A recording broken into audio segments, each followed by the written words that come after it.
So Donald Trump says that America's intelligence community has got it wrong when it comes to Iran. Apparently now, just like always, he's the expert on this subject, and he says that Iran is really close to having a nuclear weapon, but he's going to decide something in 2 weeks.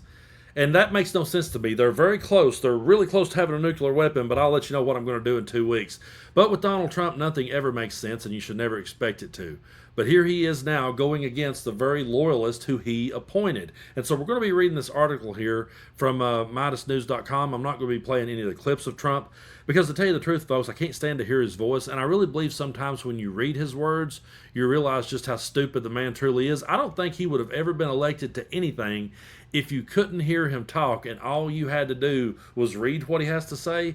I've read some of the transcripts before here on the channel, and shout out to the guys over at the Voice of Reason podcast.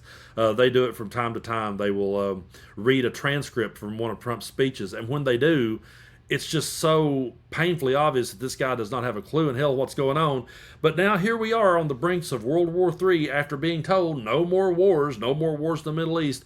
We're on the brink of World War III, and Donald Trump has his finger on the pulse. And I'm not trying to be hyperbolic, but that should absolutely terrify any reasonable person out there. But I'm going to bring up this article here from MidasNews.com, and before I read it again, I want to thank y'all so much. We've crossed over 750,000 subscribers. We're on the road to 800, and we're soon going to get to 1 million, I do believe. So I truly appreciate your support, and if you like this kind of content, be sure and go ahead and hit the subscribe button. That way you'll be updated whenever I post new content. But here we go. This one was written by Aaron Parnas. He's one of my favorites over at Midas Touch. Donald Trump says America's intelligence community is wrong on Iran. So Trump also called for a Nobel Peace Prize for himself. And really, honestly, when it comes to Trump, if people would just, if we could have somehow just give him like a fake White House and just let him pretend and play to be president and just praised him and give him a bunch of awards, we wouldn't be in this mess. But here we go with this article. During a press exchange in New Jersey, Donald Trump publicly challenged assessments from his own intelligence community regarding Iran's nuclear program. This included a direct disagreement with his director of national intelligence, Tulsi Gabbard. When a reporter referenced U.S. intelligence findings that indicate no current evidence of Iran building a nuclear weapon, Trump responded, "My intelligence community is wrong." When informed that this assessment came from Tulsi Gabbard, Trump reiterated she is wrong. So the person he appointed, who he said was the best and the brightest, and he only picked the smartest of people, he's now saying that she's wrong on this one. This exchange highlights an ongoing pattern where Trump at times questions or disregards assessments provided by U.S. intelligence agencies, even those led by officials that he appointed. In the same discussion, Trump expressed frustration over not receiving a Nobel Peace Prize. He says they should have gave me the Nobel Peace Prize. Have you looked at the Congo? Have you looked at Serbia? You could say a lot about them. The big one is India and Pakistan. I should have gotten it 4 or 5 times. They won't give it to me because they only give it to liberals. No, the reason why that the people that got it is because they are people that brought about peace, and Donald Trump has sowed more division and chaos than any leader in history. And so, I wouldn't be shocked at all if one day he doesn't get one just because they want to shut him up. But it's absolutely disgraceful that he would want to have one, which, of course, he's going to because it's all about his ego. So Trump has made similar comments in the past, often citing various diplomatic efforts during his administration that he believes merits recognition. Trump also made a remark to the reporters, "You are even in danger talking to me right now. Do you know that? You're in danger talking to me right now. So I should probably get out of here, but you guys are actually in danger." Now, the context or intent behind the statement was not clarified during the exchange, and by the way, it never is. The context or the intent is never clarified whenever Donald Trump is talking. He just throws out whatever verbal diarrhea he wants to on all of us, and then we have to sit and figure out what it was it meant and what the context of it was. But when asked about the parallels between the current situation with Iran and the prelude to the Iraq War, which was justified by intelligence later found to be inaccurate, Trump stated that was somewhat pre-nuclear.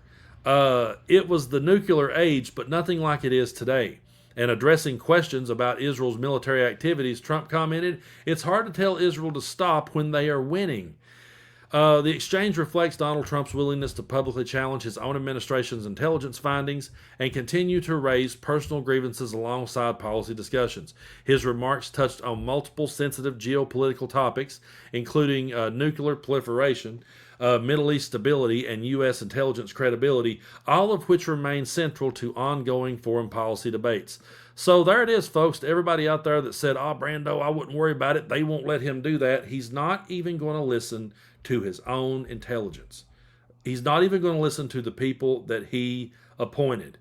And you got to stop and ask yourself, do you really trust this guy to have his finger on the button of World War III? Do you really trust this guy? I can't believe that there are people out there who are saying, well, yeah, man, whatever he wants to do, I'm for it. I have never felt that way about a president, and I can't think about anyone right now who even looks like a contender. I can't think about even saying, oh, yeah, I would be for whatever they want to do. I'm behind them 100%. And to anyone who would not even listen to their own intelligence, not even listen to what anyone is saying, after going around preaching no more wars, it should absolutely be a red flag. And now there is a whole lot of people out there in MAGA that's upset about this, and there's people who are breaking from him. But I'm never going to give any of these people a pass when they call out Donald Trump at this point in the game. I think it's way too late for the ones who have been with him from day one, who voted for him 3 times, who lived through January 6th, and none of that was a deal breaker. People who sat back and cheered on a civil war right here in America, and now they want brownie points because suddenly they're going to stick to their guns, no pun intended, and be like, no more war. And I'm supposed to be impressed by that? I'm not impressed by it at all. And I'm never going to be impressed by Donald Trump, and I'm never going to think that he's a strong man because of any of this. You know, there's a whole lot of people out there that has this attitude, oh, they don't want to mess with Trump, man. They don't want to mess with him. And I actually saw a meme, I'm not making this up, which the memes out there that floats around on social media, and especially the ones that's over on X, is just out of this world insane. One of them literally said, Iran don't want to mess with our president. He's got 34 felonies. They don't want to mess with him.